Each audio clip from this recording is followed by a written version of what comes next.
Good morning, everyone. Honorable Roosevelt Skerrit, Prime Minister, members of Cabinet, the Financial Secretary, the Cabinet Secretary or the Permanent Secretaries, Ambassador to CARICOM, members of the media, those of you tuned in, good morning.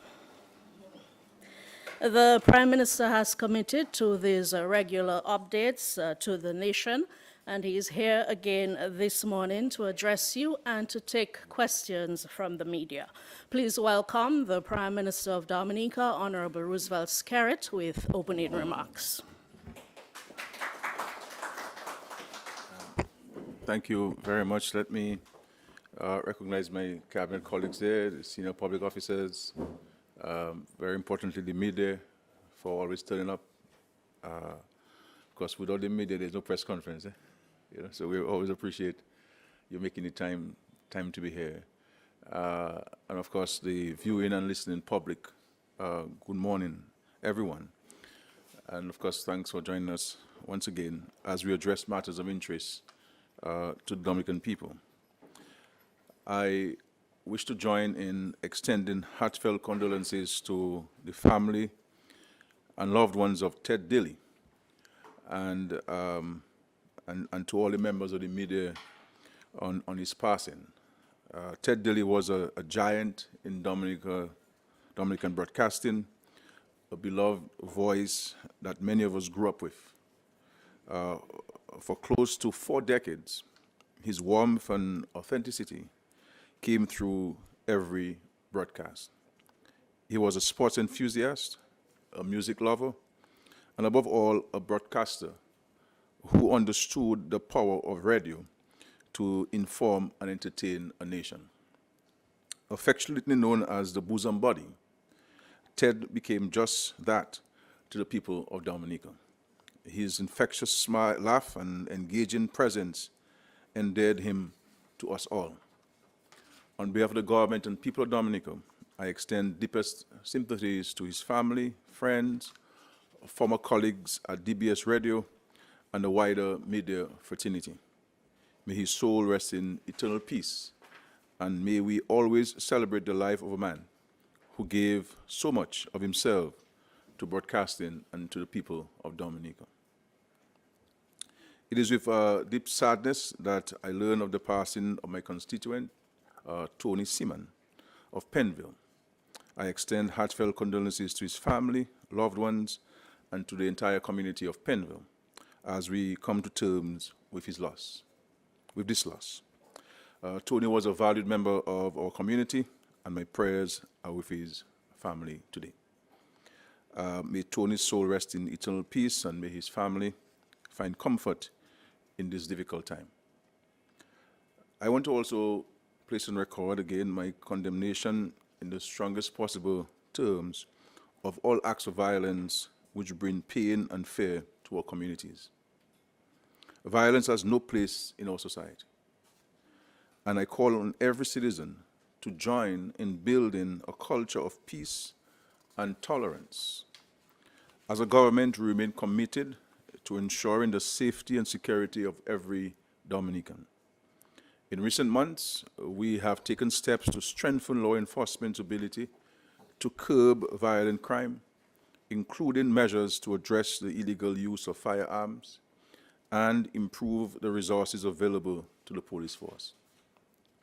These are important steps, but we recognize that more can always be done and more must always be done. We will therefore continue to support the police with the training, tools, and technology needed to detect and prevent crime and to bring offenders to justice. The protection of our people and the preservation of peace in our communities will remain a top priority for this government. I want to reiterate that while government will continue to take a zero-tolerance approach to violent crime, this is not solely a Skerrit matter or a government matter. It is the responsibility of every Dominican to play their part in protecting our communities.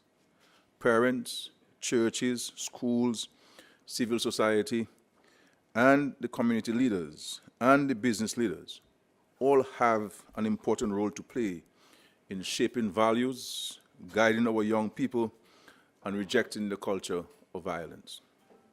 I continue to engage law enforcement in our efforts to tackle this issue. Crime and violence is a societal issue, and therefore it requires the whole of the society to play its part in resolving this challenge. But rest assured that this government will do everything within its power to ensure that we do not have an escalation of the situation in our country, and that we rid our streets and our homes with illegal firearms in Dominica. Of course, the police will speak more about this in the days ahead.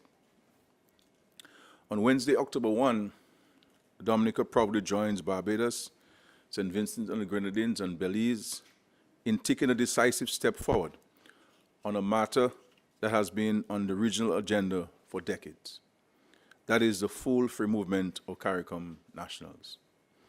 It means that participating states will grant their nationals the right to move freely, reside, work, and remain indefinitely in the 4 member states without the need for a residency permit or a work permit. They will have the right to access public primary and secondary education, as well as emergency healthcare and primary healthcare services. The required legislative, security, and administrative measures to support this free movement will be implemented in the participating member states. Free movement allows us to fill gaps in critical areas, while giving our own citizens greater access to opportunities across the region. It is a win-win for all. I know there may be concerns about security or about the impact on jobs.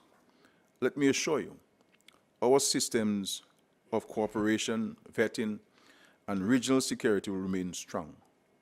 We're not lowering our guard.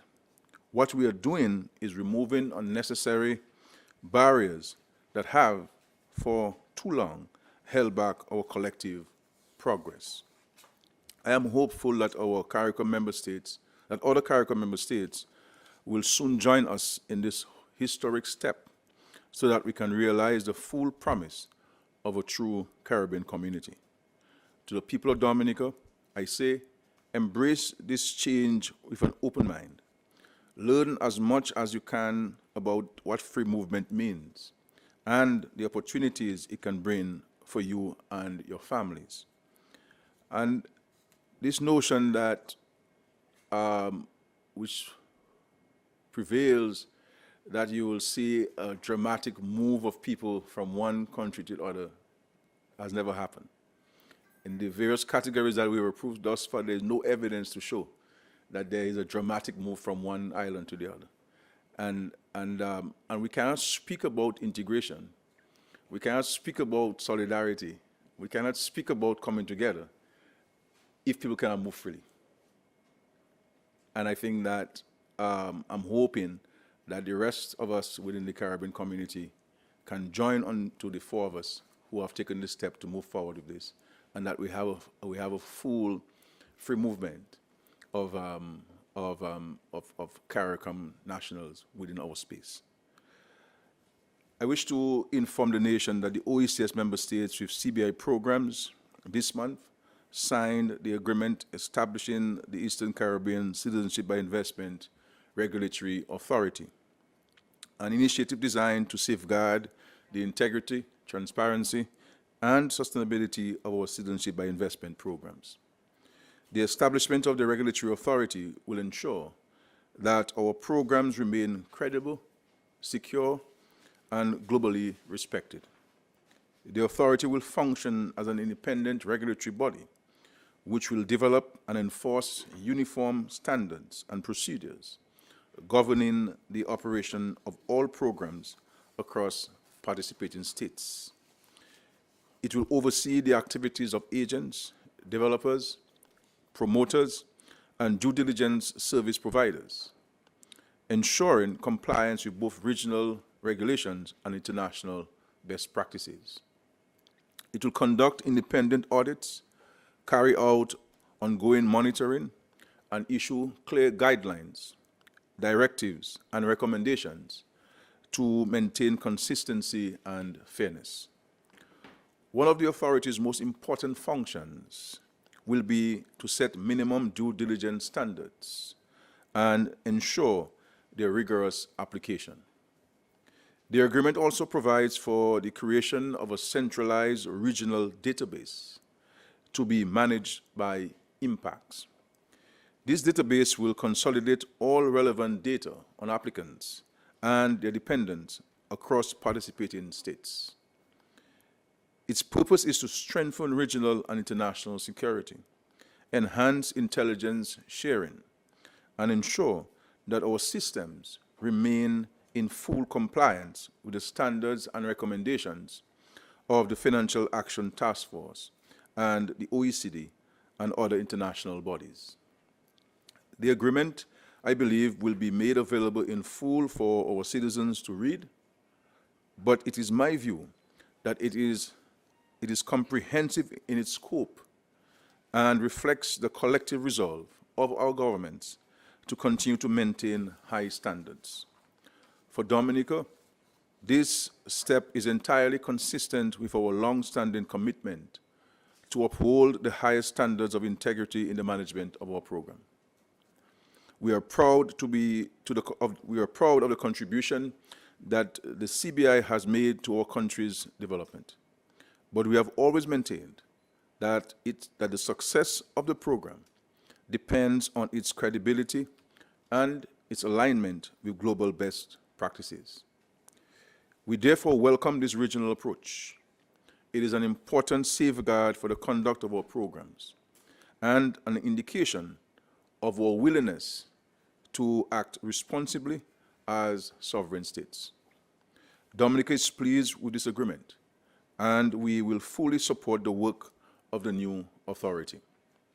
We will continue to administer our CBI programs with diligence, transparency, and fairness to meet and exceed the international standards and to ensure that it continues to deliver benefits to our people.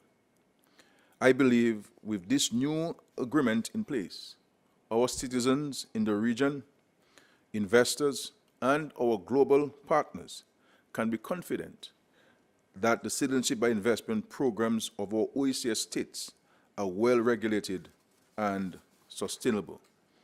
I want to place on record our Dominica's particular appreciation to the United States of America, both the State Department and the Treasury Department, and of course the Embassy in Bridgetown, for their extraordinary partnership and feedback and engagement in the finalization of this agreement, and also place on record our appreciation to the United Kingdom government for its feedback during the consultative process.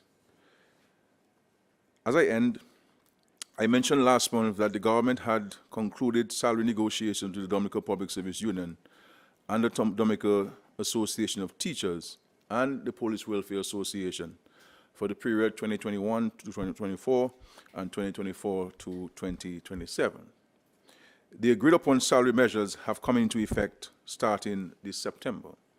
Public officers in Dominica will receive an 8% salary increase, 3% in 2024-2025, 2% in 2025-2026, and 3% in 2026-2027 over the 2024-2027 period.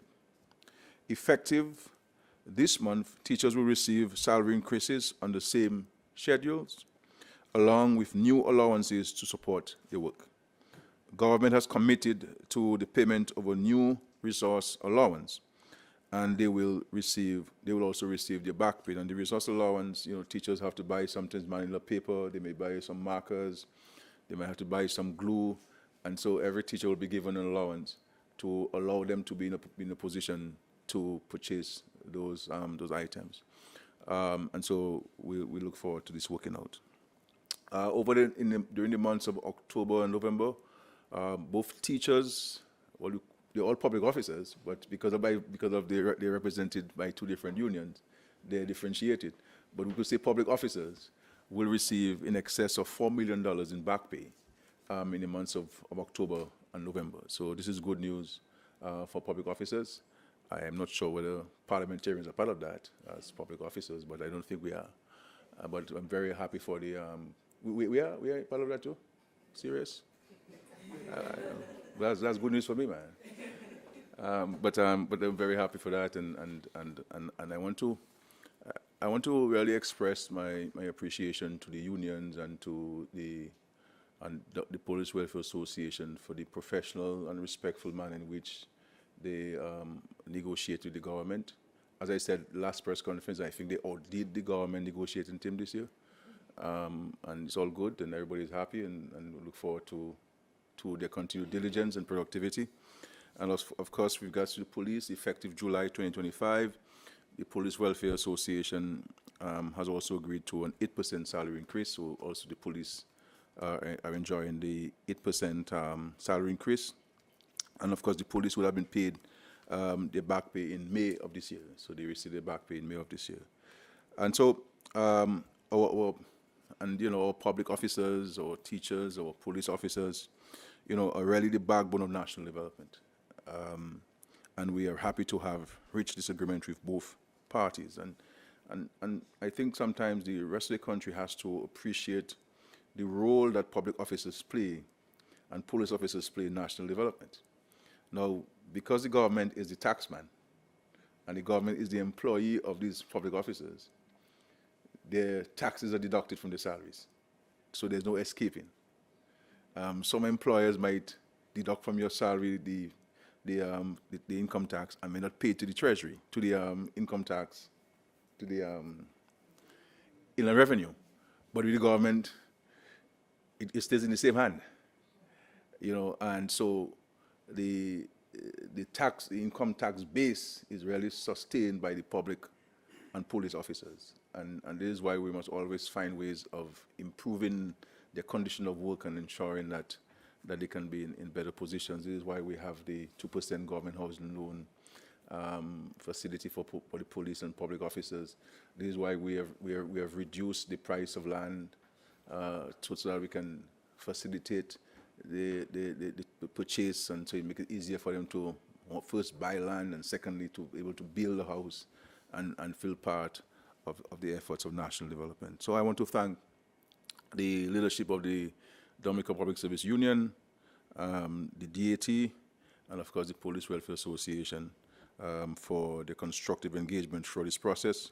And I salute all public officers and so on. And don't mind Thomas later when you see him. Thomas is a nice guy, generally he's a nice guy. Though he has to represent his constituents, but as a human being, he's a very decent and nice guy, and always a pleasure working with him, and of course the Police Welfare Association and the DAT. So I will end here and allow for your questions. Thank you very much. All right, thank you, Prime Minister. We heard the Prime Minister. Curtis is already on his feet. Give me a minute, Curtis. We heard the Prime Minister speak about free movement, which comes into effect October 1, as well as the agreement signed by OECS member states in reference to CBI. Curtis is ready. I see M1 News is here in person, so it's about to be interesting. Curtis, go ahead. Good morning to you, Dion Dura Smith, and good morning everyone here at this room. My first question, Prime Minister, is on minimum wage. The government of Dominica announced a few months ago that a new minimum wage would come into effect on the 1st of October 2025. Can you now tell us what classes of workers will enjoy that minimum wage, or in fact, whether you are implementing this new minimum wage come October 1, 2025. My second question in this round, of course, I'll make way for Carlisle John Baptist in a while. My second question is on Vescott Jones, Prime Minister. Vescott Jones, a security officer at Douglas Charles Airport, lost his job a few years ago as a result of his action or non-action as it relates to crab acts. Somebody was leaving the airport or due to leave the airport with crab acts. Vescott Jones lost his job as a result. In fact, Lennox Linton was the one due to leave the airport with crab acts. He lost his job as a result, and I know you have intervened in the matter. That matter has been with tribunal for a number of years. Can you tell us now, Prime Minister, whether in fact the government has taken any decision recently on Vesco Jones. And I will just ask a third one before Carlyle comes in, very eager to come in, Carlyle John Baptist. The other question has to do with the free movement of CARICOM nationals from 4 countries. You announced it again this morning. You did say that the Parliament of Dominica would meet to discuss the free movement. Is that a requirement? Is that going to happen, or we are going to go into the free movement without the Parliament meeting? I can now turn to Carlyle, and the Prime Minister will answer.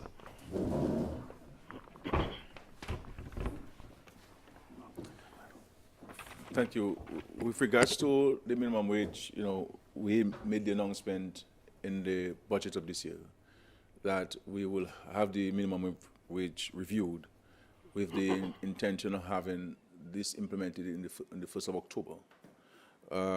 We have, in fact, received, as you know, subsequent to the statements in the Parliament by the Minister of Finance, the advisory board, as required by law, was appointed. They had a very short window to work with, and all fairness to them, they came up with some recommendations. They did quite a bit of work in the short period of time that they had to function. And so the quality of their work was very good. We have reviewed it in its draft form at the cabinet level, and we appointed a cabinet subcommittee which includes senior public officers to have a further look at it. But I believe that the initial reaction of the cabinet was that the committee, the advisory board, will need to look at the rates over again. I think what the committee has done is that they looked at the entire region, what everyone is offering, obviously taking into consideration the domestic situation in Dominica, and to juxtapose it against all of those. And so what they did, they came up with a regional average and placed Dominica somewhere before the regional average. But there is the general consensus that we believe that it could be moved a bit higher. And so it will be sent back to the advisory board for further review to take into consideration the views expressed by the cabinet. So that will be looked at. And so you may have a delay in its implementation because of the additional work, okay? But if there's a delay, it will not be a dramatic delay, because one of the requests coming from the Employers Federation was for a time lapse. And as a matter of fact, they were suggesting that it should come into effect on the 1st of July next year to allow for the transition. But I don't believe that they need all that time for the transition, because obviously there are many employers in the country who are already paying people beyond what the law stipulates as the minimum.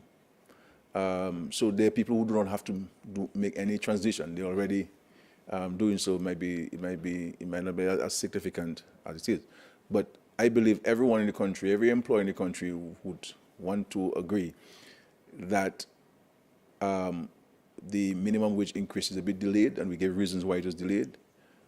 And so while we will take into consideration the specific requests of the Employers Federation, but I do not believe that the dramatic extension will be justified in this circumstance, because every other groups of employees in the country have enjoyed an increase because they're represented by a union. The only people who have not gotten a legal increase, a mandatory increase, are those captured in the minimum wage categories. And had it not been for that legislation, and if they were unionized, I'm sure they would have enjoyed an increase in salaries, because everybody has received an increase in their salaries. And so I believe it is only fair that we ensure that, one, they get an increase, and two, it is fair to them, but not dramatically onerous on the employer, because we also have to take into consideration the impact of the increase on the employer. Because what you do not want to have happen is that you give a dramatic increase, and then the employer cannot sustain it. And the person who you're trying to give an increase might end up losing his job altogether, or might end up losing full-time employment and now be temporary, 2 days a week, 3 days a week. So there has to be a sensible and sensitive balance that they both can coexist and they both can feel that justice has been served on both sides. And so that has to be taken into consideration.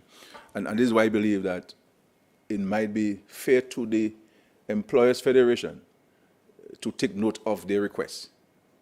Only thing I would say at this point in respect to their request is that I do not believe that they need all these months for a transition.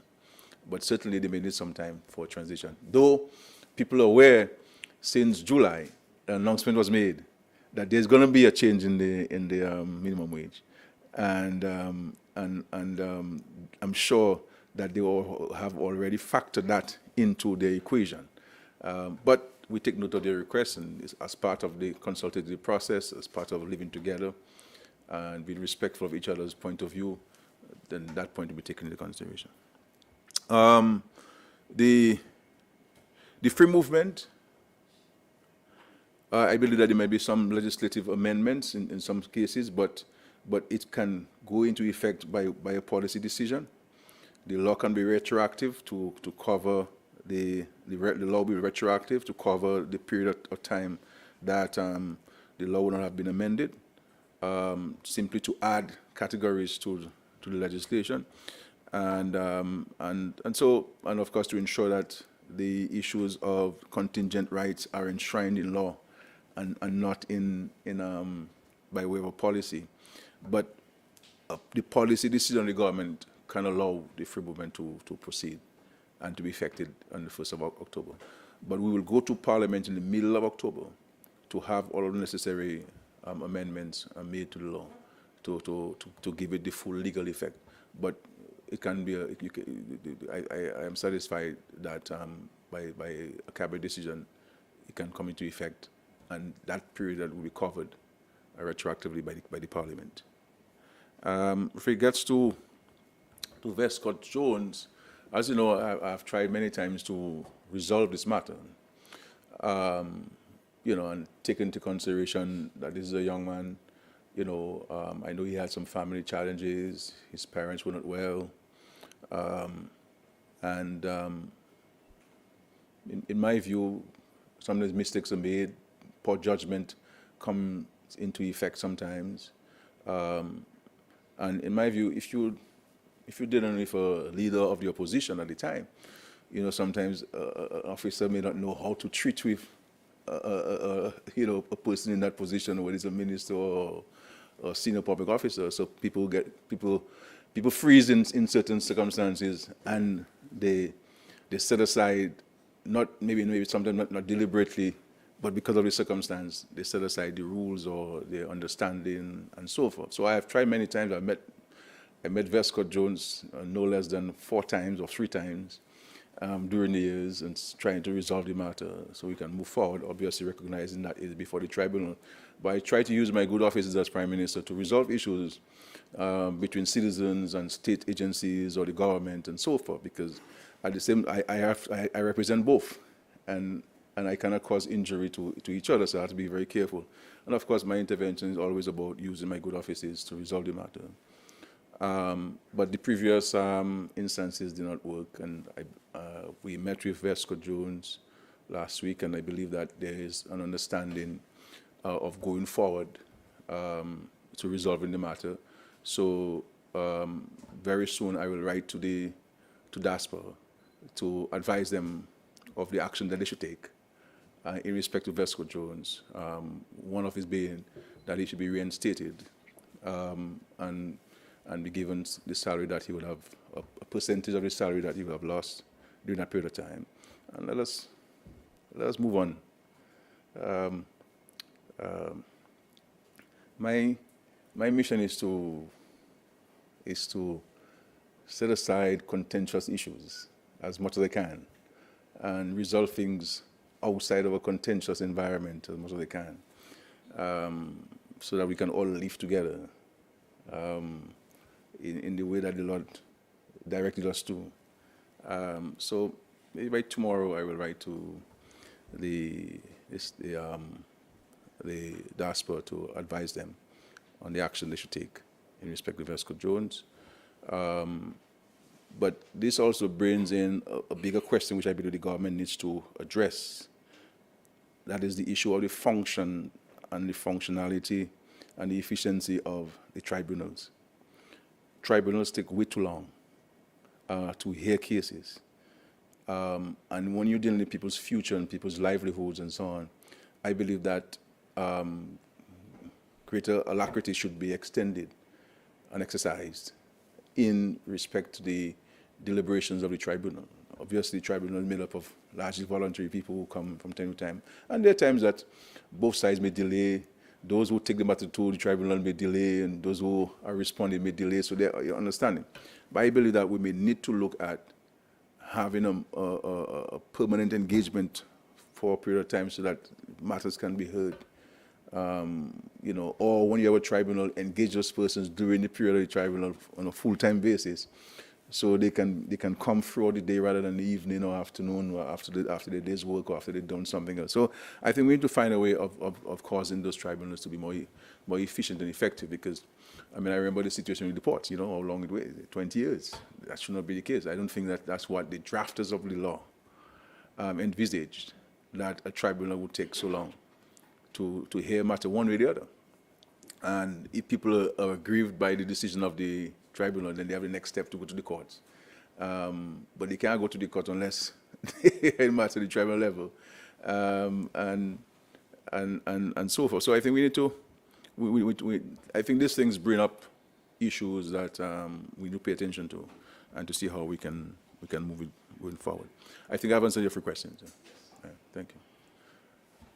Sorry for being long. I think this question needs a little explanation, so I try to be brief sometimes, you know, but yeah, please, Sky. Prime Minister, my questions are, do you believe there is division within CARICOM as it relates to the U.S. presence near Venezuela under the pretext of fighting drugs, and also given the fact that the U.S. has not responded to the letter sent by the CARICOM foreign ministers to Rubio when the U.S. started building up its military might near Venezuela? Question 1. Question 2, do you agree with the Trinidad and Tobago's Prime Minister that the Caribbean is a zone of peace, which may be nothing else but a farce? And what is your position or that of your government on that issue? And my third question is, during the negotiations between the police and the government team, it was proposed that special constables will be brought into the police force as full-time police officers. Would you possibly have an update on this development?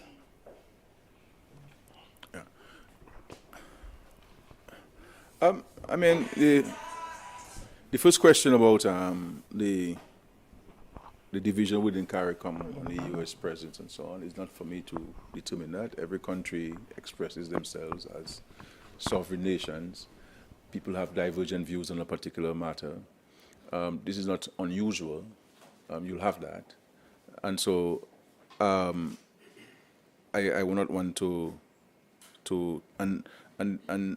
and a delayed response by Secretary of State, and there's no issue there. Sometimes people write to us, we never even acknowledge the letter for how much to respond.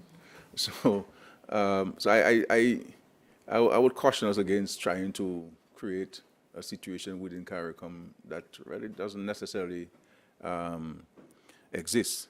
In respect to the community of the Caribbean and Latin American states, and of course within CARICOM, we've declared the Caribbean Sea as a zone of peace, and the notion of declaring, the arguments of or the rationale for declaring the zone of peace is to ensure that our waters are never used for any military incursions or military interventions, that whatever issues that we have between ourselves or among ourselves, that we can come together in a room and discuss it and to find a diplomatic, friendly, non-contentious way of resolving it. So that's what the rationale for this zone of peace is. And the truth is, since the Second World War, we have not had, and of course you had a situation in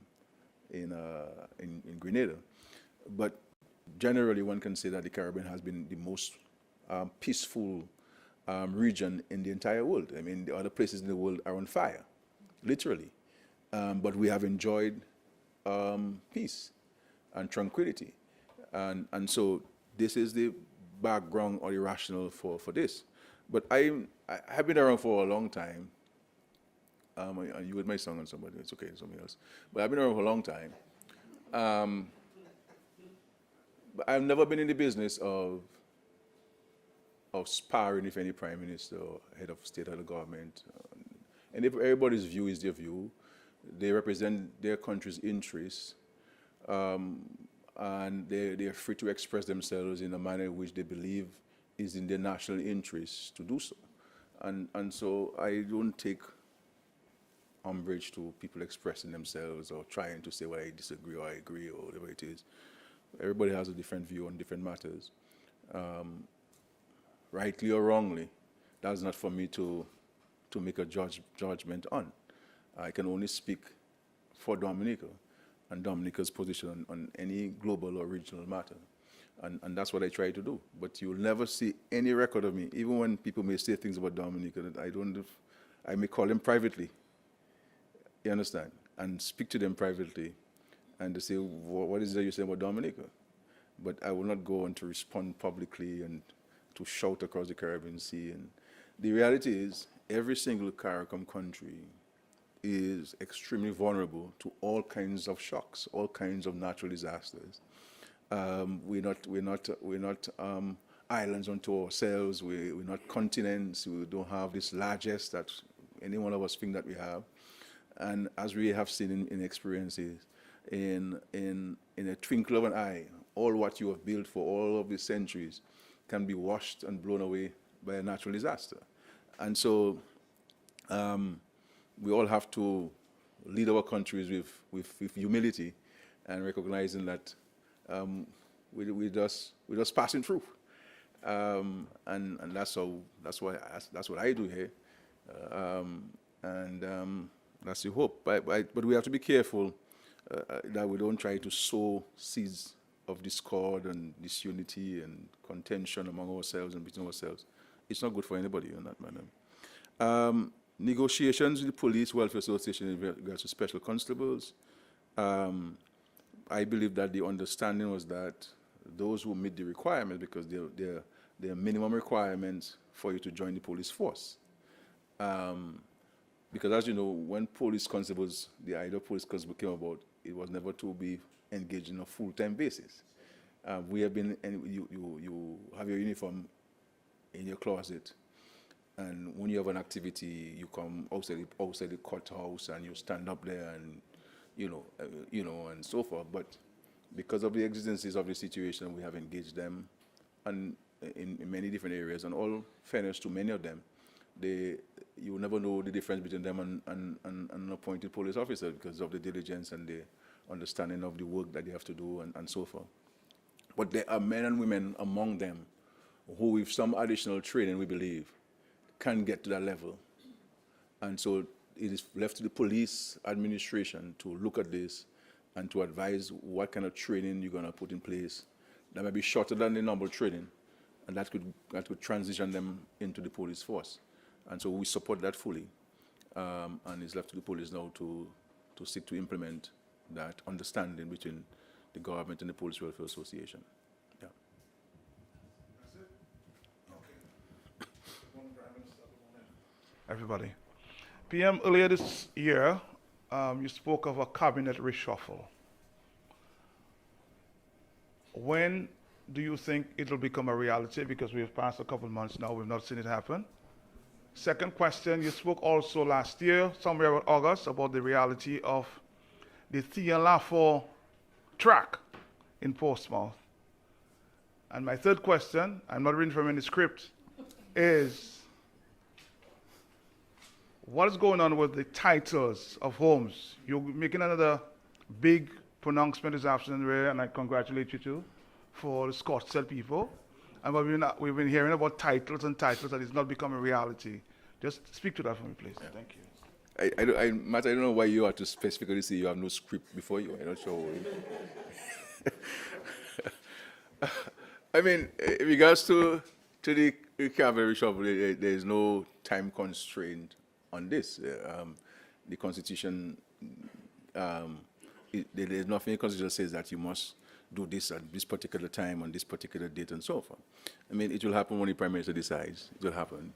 And life continues. What continues, there are issues that we're seeking to address within the government that we continue to address.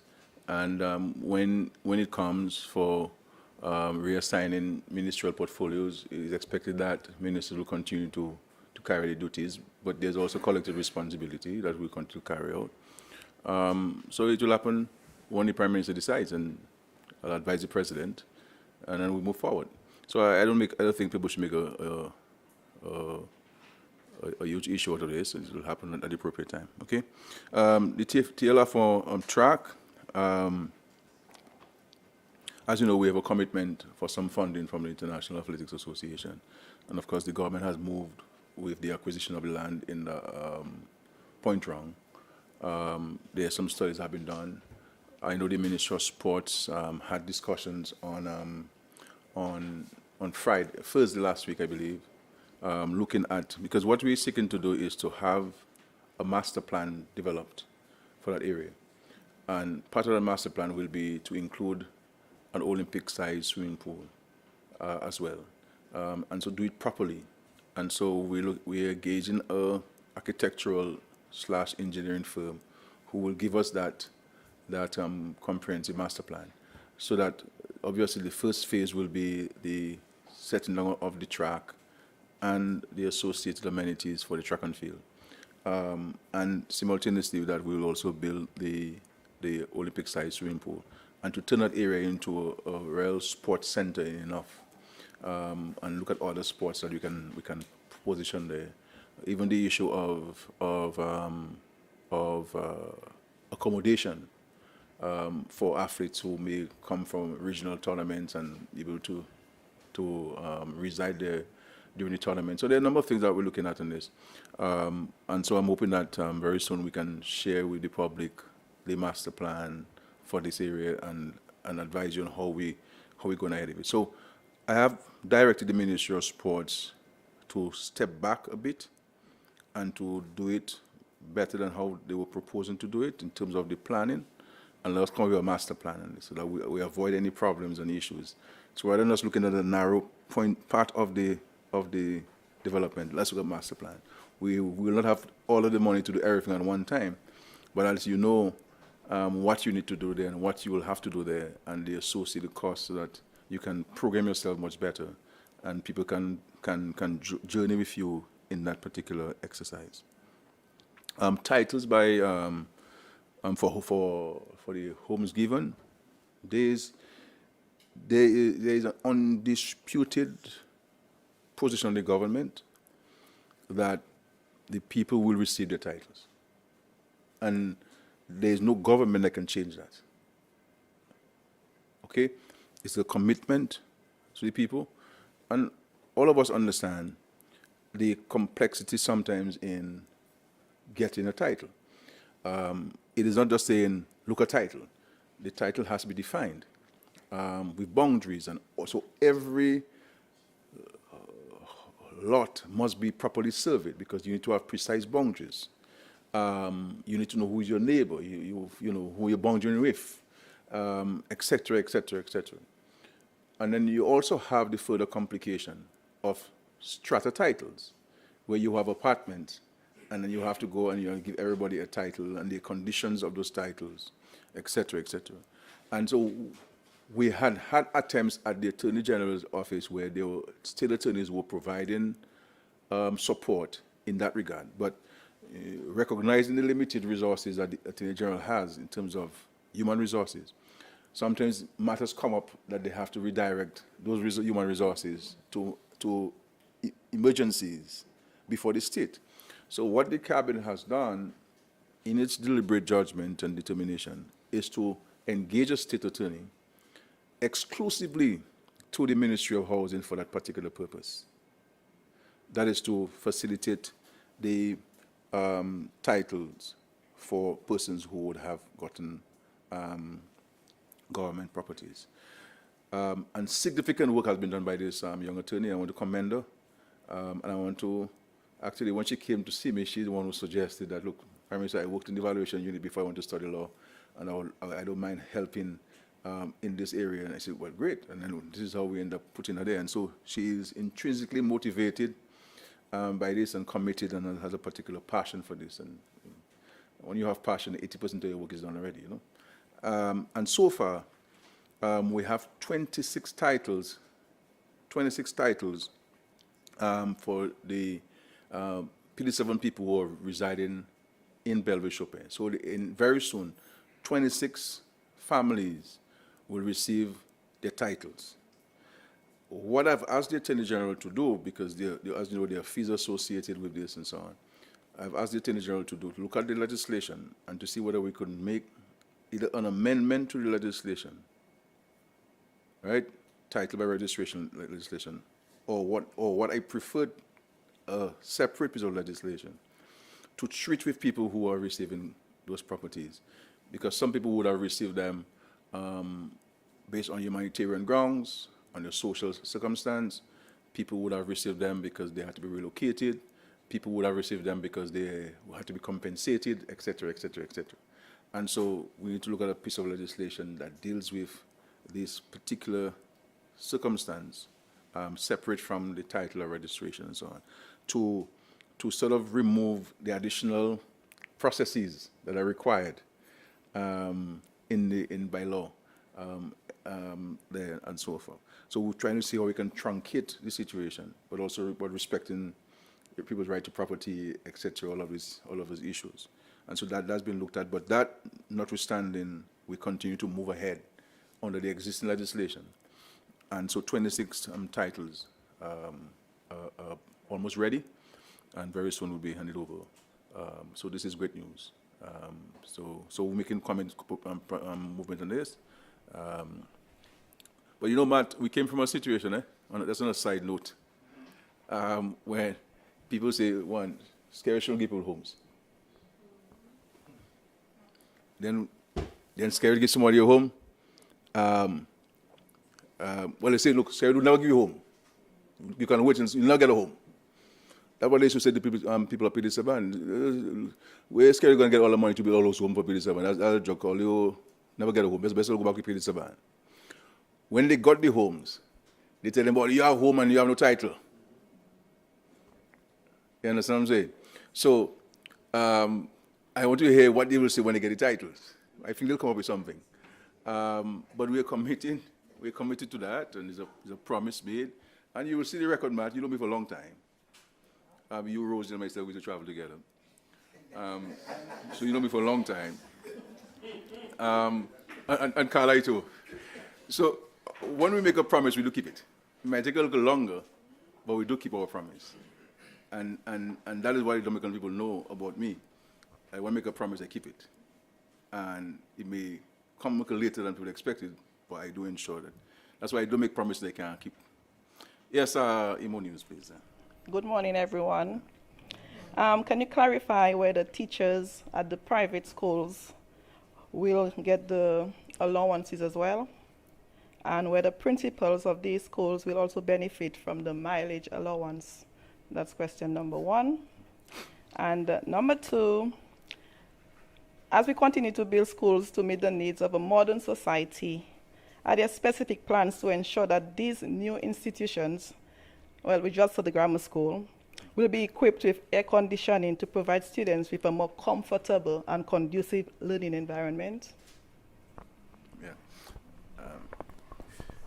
With regards to private schools, the law does not give the government jurisdiction or the Ministry of Education jurisdiction over private schools. So you have private schools in the law, you have government-owned schools, and you have government-assisted schools. And even in respect to government-assisted schools, we don't have jurisdiction in terms of the terms of condition. What the government does with government-assisted schools is that we assist with the payment of salaries to the teachers, so convent, SMA, SMP, St. Martin, both primary and secondary, SDA, secondary. So there are a number of schools across the country that are government-assisted schools where the government has an understanding and a relationship with them.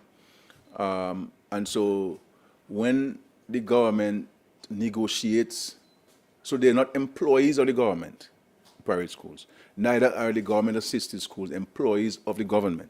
Within the government-assisted schools, there are, in fact, public officers there. They're teachers that we have seconded to those schools to support those schools and so on. So they are paid, they're employees of the Public Service Commission, obviously seconded to the churches in many instances.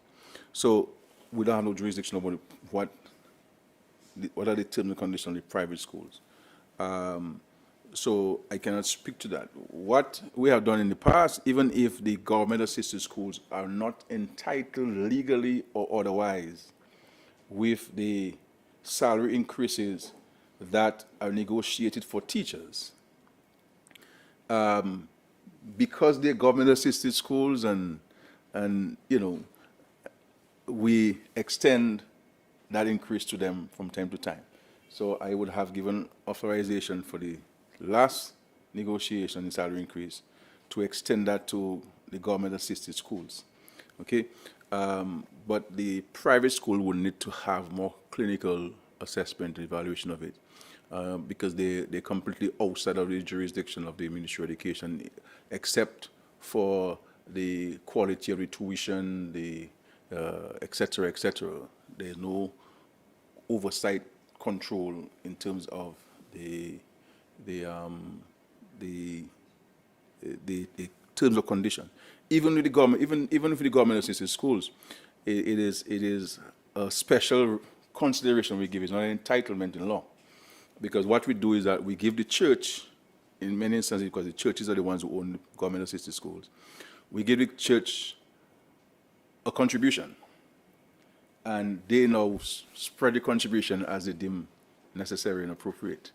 And so, but we recognize that we're all part of the education system, and I don't want convent teachers, some of them who are not government employees, to be, a little grudgeful at the colleague sitting next to them get a salary because they're a public officer and so on. So we extend it so everybody can be happy, and everybody can teach the children with a smile and with intrinsic motivation and so on. So we do that. But if there are some private schools who have special issues, I think they may want to have a conversation with the Ministry of Education to understand. But we have, in fact, supported private schools.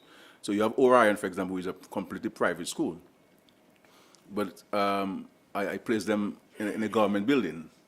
So they're at Baffert State in a government building. I don't think they paid rent. And I don't think they paid water either. So we have them there. You understand? So that's what it is. And with respect to the AC, I'm not sure whether what we have done, you see at PSS, we've supported with the funds. I think the power for the Vickers constituency would have facilitated that. And also the AC in the staff room. You guys haven't sent me a letter of thanks yet, just appreciation, a card, something. Tell Skerrit, thank you for the AC in the staff room and so on. But, and then we also have done that at the grammar school, in the classrooms. But AC, the problem with AC is that some students may not be able to sit in an AC room. So you have different issues. Some people like AC, some people like AC. Well, so what we have tried to do is to at least put the fans up in the classrooms. But where the staff rooms are concerned, I believe that the staff rooms will be outfitted with air conditioning in the staff rooms. But in terms of and of course, in the computer room and maybe the library and those rooms, but in terms of all the classrooms, not everybody would want to have Then when you have AC, then the windows have to be closed properly and not open with natural breeze. So there's some issues that one we raise, and the issue of maintenance, the issue of people's health, and all these things going to be raised and so on. But what we try to do, Imon, is try to do all that we can to ensure that the classrooms are comfortable and they are conducive as possible. But on that point, I believe that the government, the Ministry of Education, has to revisit the quality of the furniture that we buy in. The furniture, I don't think we should be having children sitting on wood for the entire day. And we can put like a cushion on it or something. And so if you're going to spend all that money on furniture, then let us get better furniture that's more comfortable for the students and so on. So these are things I think we need to look at and we'll continue to look at. Yeah, Prime Minister, the Electoral Commission asked for more time a few weeks ago to implement the voter confirmation process. They were asking for more time, they were not ready. And they set a date for October to implement the confirmation process. Would you know whether, in fact, that is going to happen from October 18th or 17th? I think that's the date that they mentioned October for 15th. the confirmation, 15th, October 15th, for the confirmation to begin. My other question is on the Roseau enhancement project. We are aware that monies have been secured for that project, and we've heard a lot about it. We've not seen signs of an implementation yet. Can you bring us up to date on the process and where are you as a government in terms of implementing the Roseau enhancement project? Sure. Thank you. In respect to the confirmation, obviously, as far as the Parliament is concerned, as far as the Cabinet is concerned, we have provided the Electoral Commission with all of the resources, both legislative and financial, to effect the confirmation exercise. Obviously, the effecting of the confirmation is a matter for the Electoral Commission, so we don't get involved in their day-to-day operations and running. We only deal with them when they require resources from us, or they may the Attorney General to advise them on particular legislation or interpretation of legislation, etc. So as far as the government is concerned, and as far as the Parliament is concerned, the Electoral Commission would have no reason not to be ready by October 15.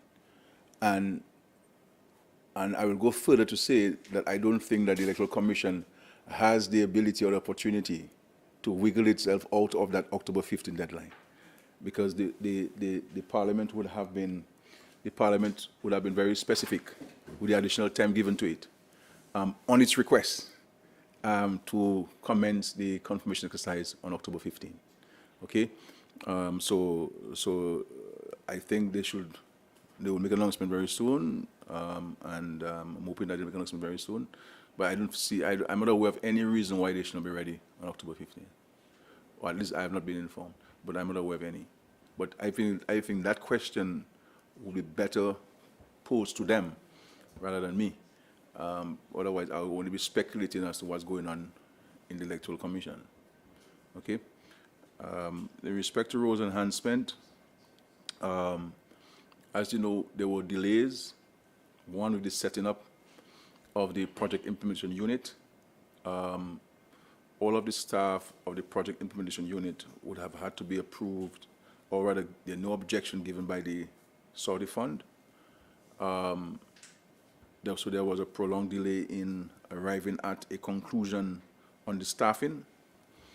The moment the staffing was approved, the unit hit the road running, because at the time of the coming in, the government would have received bids for the supervision, because there are two levels of the work. You have to have a supervision team in place before you go to tender the project. Okay, and so as I've been advised, there are ongoing negotiations with one of the supervisory firms. Once they conclude on their negotiations, that is to say the unit and that firm, then that recommendation will be sent to the Saudi fund for its no objection. Once that no objection is received, then we will go straight into the into the tender of the actual works. And I've been advised further that that supervisory contract could be issued maybe in October, before the end of October this year. And so once you receive that, we have all of the documentation prepared already to go to send out the notice for invitation of bids for the actual construction. Now, let me make it clear to those who I see posting things on social media about money. We have not received no money from the Saudi fund. So there's no money in the treasury or anywhere in Dominica, in any government account, funds from the Saudi fund. The funds are still in Saudi Arabia with the Saudi fund. These funds will only be distributed on a phase basis. So once we sign the contract, there will be a schedule of payments. There'll be certificates requesting payments. Once the certificates are notarized and certified and approved, then a drawdown will come. It's no different from how the funds are managed from the European Union or from the World Bank or from the CDB. That is why there's a supervisory firm that will have to sign on and say, yes, pay this $1 million and so on. So this idea of where the money gone, that some idiots out there trying to put out there, you know, because social media has turned all kinds of idiots into all kinds of experts. You understand? And so there's no money received by the government of Dominica thus far in respect to this loan of $40 million. Zero. So the idea of notion of where money gone, let us understand. But let me make it very clear that in respect to Roseau, the $40 million is an extraordinary investment because the government recognized the importance of the enhancement of Roseau. And remember, when we started doing the Roseau enhancement project, people were criticizing the bridge is part of the Roseau enhancement. The promenade has become now the premier entertainment spot in the country for tourists and local alike. Just criticized. And the works that we did along the KFC there, and the planters we put in there, and all those things, all of this are part of it. The only reason why we had not implemented the other phases of the Roseau enhancement, because hurricane came, and then COVID came. But we started using our own CBI funds to implement aspects of the Roseau enhancement.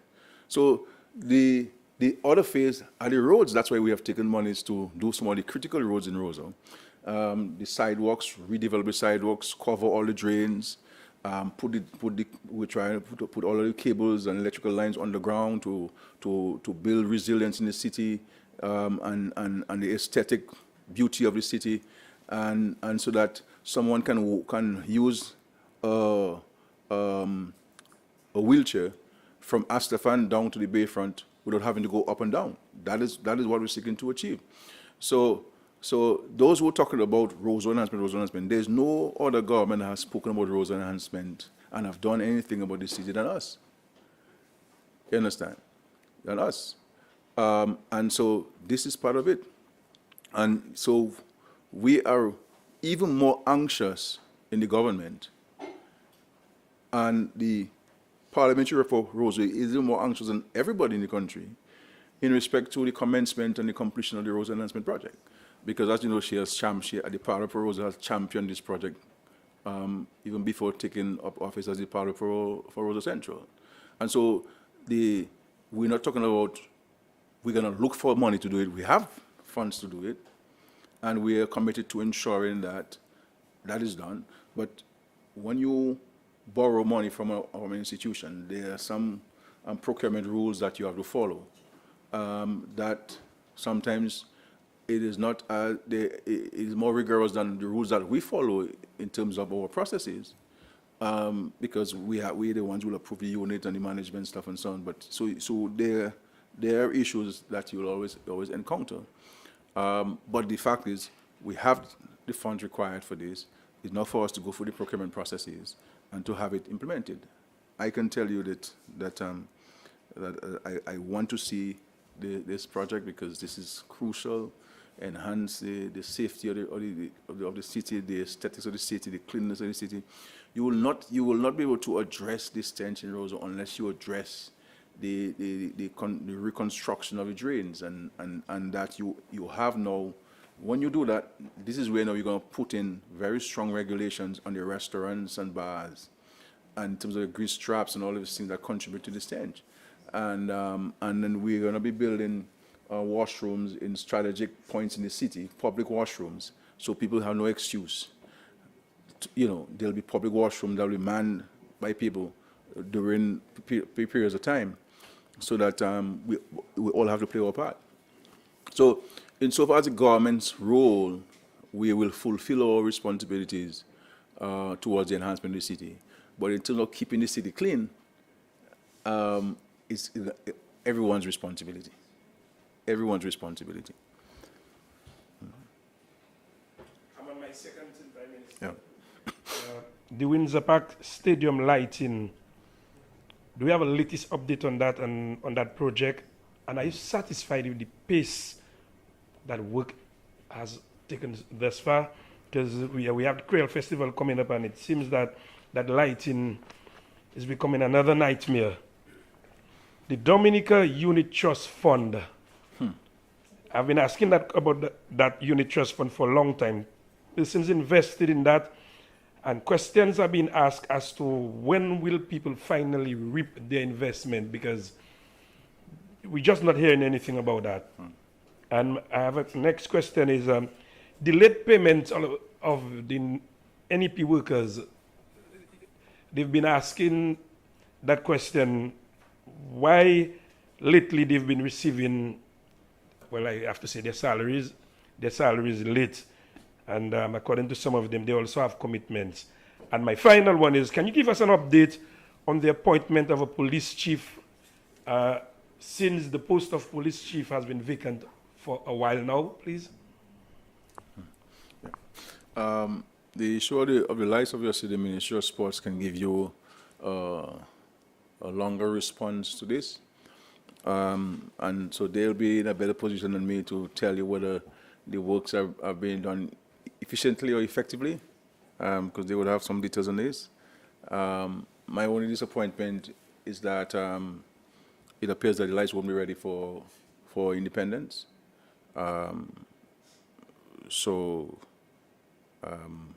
That's all I will say on this one. No, I'm not happy about that at all. I'm not happy with it at all. No.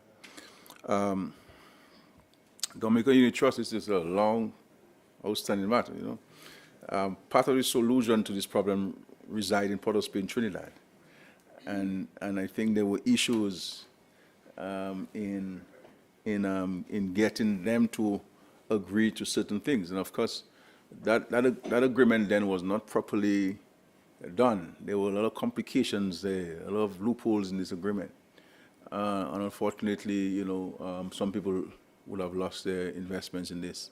But this is a long outstanding issue. As you know, we had put some systems in place to liaise with the authorities in Trinidad, because, as you know, Tutsi, as we used to call it, had a relationship with Tutsi in Trinidad. Trinidad and Tobago Unit Trust Corporation, or whatever it is. So they had that relationship between themselves, and so there was a little complication in that relationship. So that's all I will say at this point. But it was unfortunate that people would have lost some of their pension money in this and some of their little savings in this. But I don't want to say anything that would sound prejudicial to anyone. So I'm very careful with what I'm saying. But maybe privately I can express myself. So and I don't want to rehash this issue. But just to say that when we're dealing with people's money, my overall comment I'll make is that when we're dealing with people's money, there is a higher threshold of fiduciary responsibility.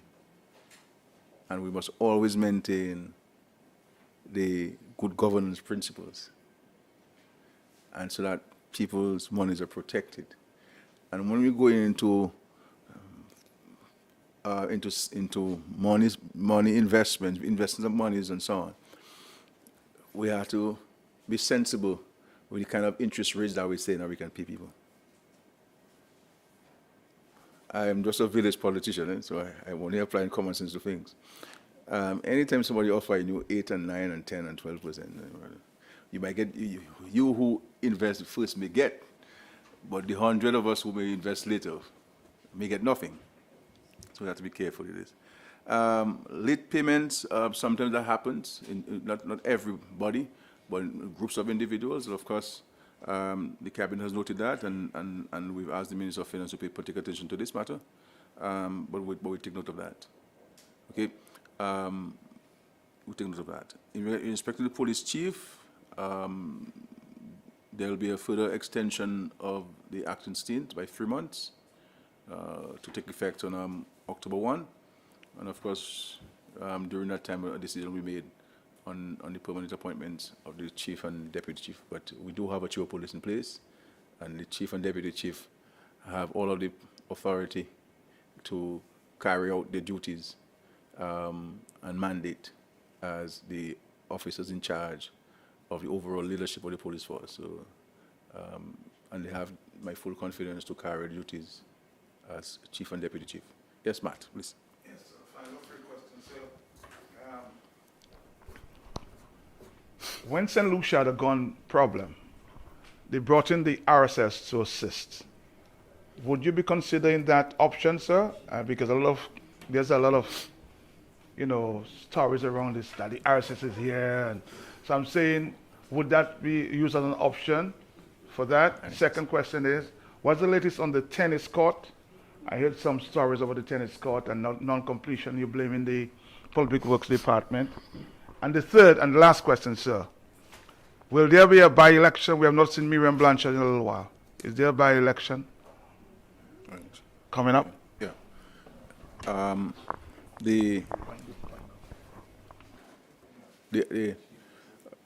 As we have said before, that the security of the state and the security of the citizens and residents of Dominica is our priority number. If the country is unsafe, then everything else will fail. And we do not want to have a situation where in Dominica we cannot drive freely or go to the beach or go to the river or afraid to walk the streets. We have to ensure that this doesn't happen in Dominica, and that the respect for life is paramount, and that the condemnation of violence and the presence of illegal firearms in our country does not become commonplace. And as you know, we announced a set of measures to either eliminate or curb the presence of illegal firearms in the country. And I made it clear openly, and I meet a lot of people on the streets, and I say to them that marijuana is illegal under law.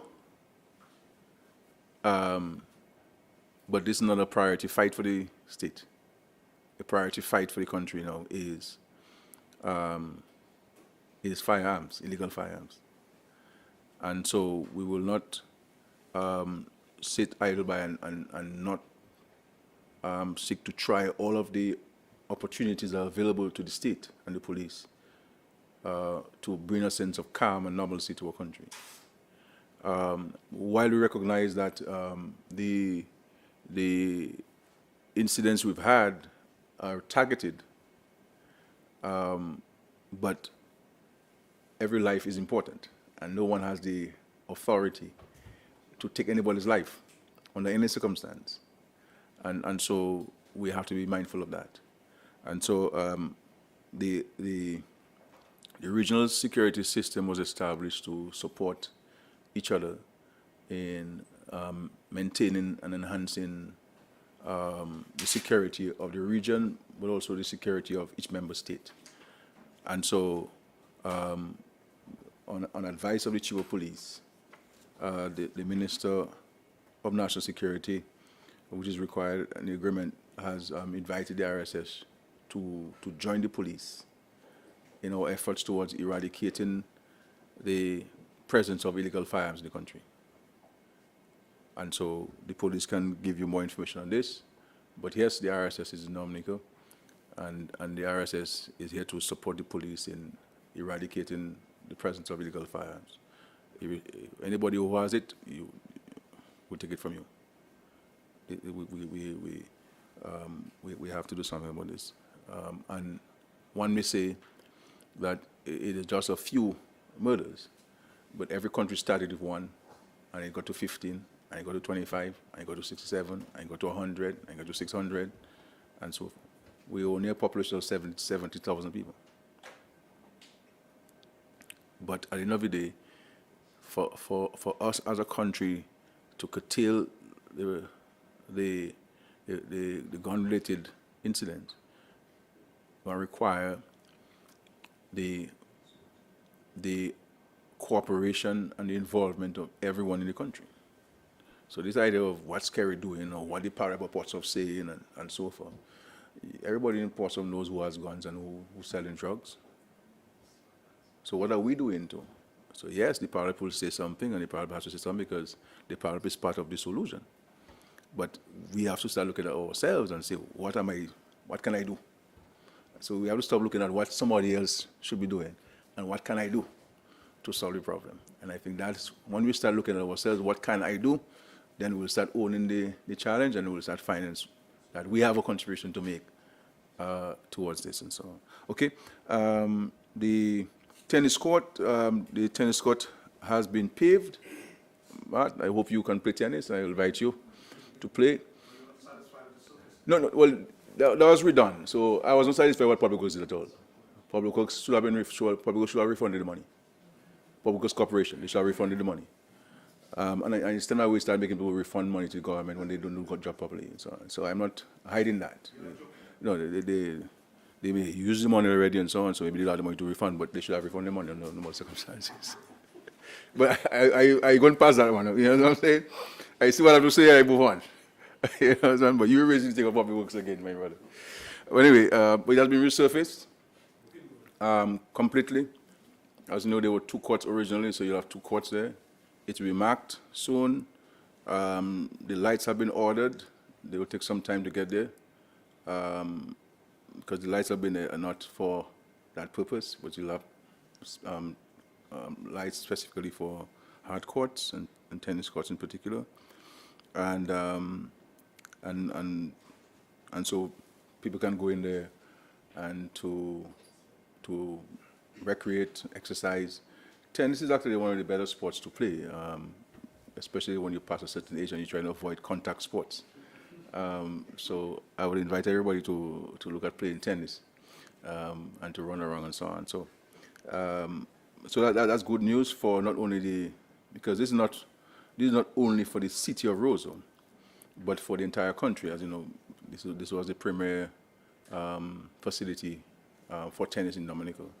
And the idea is to bring this back and also add additional things to it, you know, where the tourists can come, can get tourists off the boats and they can go and play tennis there, and they can pay to use it, and they'll buy food and they'll buy coffee, and you'll have people selling the crafts and turn it into a nice little cultural center where you can have performances for the tourists, and, you know, so you can really do there, and I'm hoping that Ministry of Tourism, Ministry of Culture can join forces with the Parliament for Roseau and to make it a national center rather than just a Parliament, Roseau Central Parliament endeavor, and to get it to be a national, because there are huge opportunities there, and spread the tourists who come into the country and create this ambience where you can have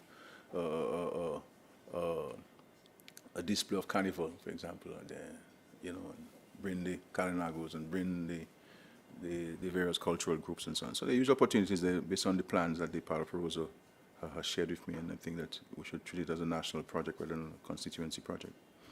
And so the court will be painted, I believe, very soon. This week they're going to be painting the court, and then place the nets and ready to go. Yeah, it will be fenced off from the rest of the property so that you don't have to run for the balls every time you get off from you. So, and my hope is that people can make use of it. We've we try to do this at the forecourt of the stadium because we have basketball there, we have tennis court at the stadium, we have netball at the stadium, we have volleyball at the stadium, but all people want to do there is to have FET jam sessions there. You see what I'm saying? So when people saying about what we're doing for sports, we spend a significant amount of money to develop all of these courts with lights and everything. But 10 out of 11 times you have an activity, it's a stage that's on it. You understand? It's a stage that's on it. So we have to we have to be true to ourselves as to what this government has done and continues to do to create avenues and opportunities for us. And then so, well, when you drive by any given time, this place should be loaded with people, and you can play all of the sports at the same time. You've never seen your sportsman Carla from grammar school days. You've never seen that where you have all of those sports that can be played in one. You know, back in the days in Windsor Park, you look at basketball there and look at things, but all of those things in one location there, at one time. And so this is something we're looking at them. Okay? Yeah. Yes, I'm told it's the last question. Yeah. The last two, I'm told. Yeah, Prime Minister, can you explain why Dominica has not been able to restore visa-free access to the UK over the last 3 years or so? And we have been informed that Marshal Alexander has been appointed the senior Met officer. He has been around for some time. He's acted in the position for a long time. We know Itoma James was the one acting when he went out to study, but news came over the weekend that he, in fact, Marshal Alexander, in fact, has been appointed the senior Met officer. What do you think it means for the office, and can you explain the processes involved? I think you said it's the last two? Yeah. Well, yes, and Kalai wants to ask about the RSS. How long will they be here?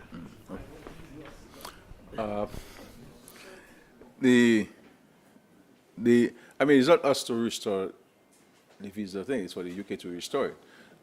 We continue to engage them. I'm hoping that by our conclusion on this regional agreement and the legislation that we will bring to the Parliament, that the United Kingdom will take those things into consideration and restore the visa-free regime for Dominica.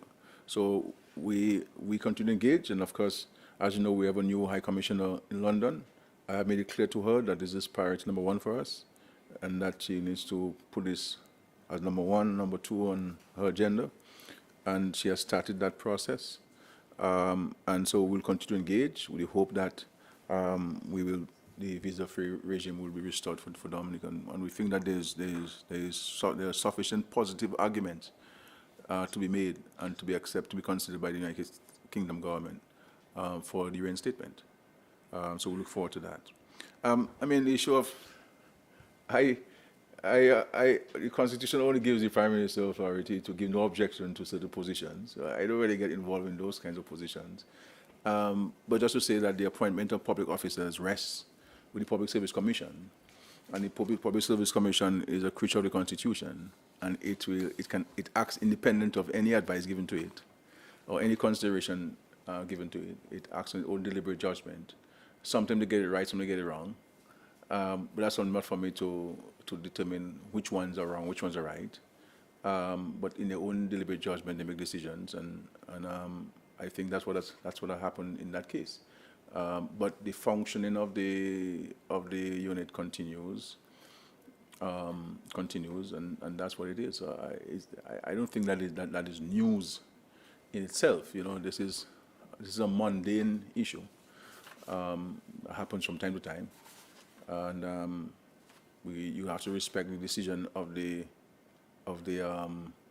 Public Service Commission. If any public officer feels aggrieved that there's a legitimate expectation on his or her part, then one can go to the court. But insofar as long as one doesn't challenge the matter in court and the court reverses the decision of the Public Service Commission is final. The only decision of the Public Service Commission which are not final are those where the Constitution says that the Prime Minister has to give no objection before the President issue the instrument to that person. And I to act independent of the Commission, because the Commission cannot tie me, neither can I tie it. So sometimes there are disagreements between me and the Commission in respect of who should hold that particular position, because we both act independent of each other. You understand? And this is what happened since 1978 when the Constitution was given to us. So I didn't slip anything in the Constitution, but I'm so happy to be here. Just, I think one of the final point I want to make, so far for the year 2025, we have confirmed 125 teachers permanently. And there are still several requests before the Public Service Commission for consideration. I think where the public officers and the Public Service Commission need to pay attention to is the time it takes for a letter to get to the employee. It takes too long because someone came to me and inquired about the appointment, and when I checked, a decision had been taken for that person's appointment in April, and we're in September, and I think that's a long time. At least a word should be sent out to the person that you have been approved and you'll get the letter. So we need to improve our communication there, because April to September is a long time in a small department. And so we need to work on that. So far, 125 have received the letters, and there are more to come. The idea is to, and that's just for the teachers, the police as well. Several appointments were made, and the rest of the public service, several appointments are made. But it sometimes it can be voluminous work, and sometimes the commission meets, I believe, once a month. Sometimes they do things round robin, but I don't think once a month is sufficient. And I think the commission may need to look at its mode of operation and see whether twice a month might not be better. So every fortnight you meet, and you can push things much faster going forward and so on. But I want to say to both the police and public officers that this is something that the government is very concerned about, that people being in an acting position for too long, a temporary position for too long. The idea of giving somebody 6 months, 6 months, 6 months, 6 months for 8 years or 5 years is not fair. And it almost borders on an injustice where that position is vacant. Sometimes you have a challenge where people are on study leave or people are seconded. So this is why the cabinet has taken deliberated on this matter and taken a very clear position on the secondment issue, that there must be a limit. So sometimes you cut someone's secondment and the person believes that you have an issue with them. But you cannot appoint the people below who are acting if that person continues to be seconded in a senior position. So the secondment affects the permanent appointment of many people. Send people on special assignment and extended study leave. Sometimes people get their green card and they want to see whether the grass is greener overseas, so they take a whole year or two on special leave. So there has to be, you don't mind facilitate somebody. You understand? It's a small society, someone make a contribution, give person 6 months, go and see what happening and so on. But it can't be so extended. You have to decide where you are. You can't be in the public service and still outside. And then people who stay there are being affected because they can't get a point because you hold on the position. And so these are some of the issues that the public service has in advancing the recommendations for people appointment. And this is the complication that you will have at the Public Service Commission level when you have those circumstances that you can do nothing about. And so with the new legislation that's coming on stream, all of those things are taken into consideration so that it is clear for everybody how you're operating and more transparent in how you're operating and what you can, as a public officer, be expected in terms of special considerations in those circumstances. So there's some complications here. And of course, you have the issue of people not doing the assessment, evaluation, which is a requirement for the Public Service Commission to give consideration. So you have supervisors who don't write people's EAR, do you call it? ED? EAD, I can never say that thing properly.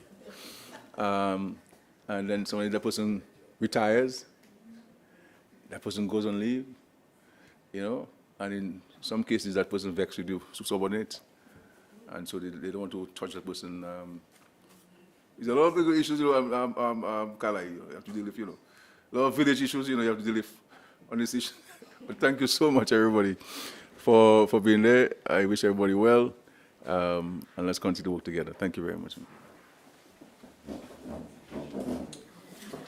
Thank you, everyone. Thank you, all of you who turned in. We had a full house today, and I was told the viewership online was quite high this morning. So thank you, everyone. Next time, I will alter the room. We can have us get the minister to stop. So next press conference, there will be 3 ministers who will be at your disposal, okay? So they'll do some short presentations, they will answer questions and so on. So I'm going to step back. And then the minister step forward. Okay, I leave you to ask some questions. Sure. Thank you. Good morning.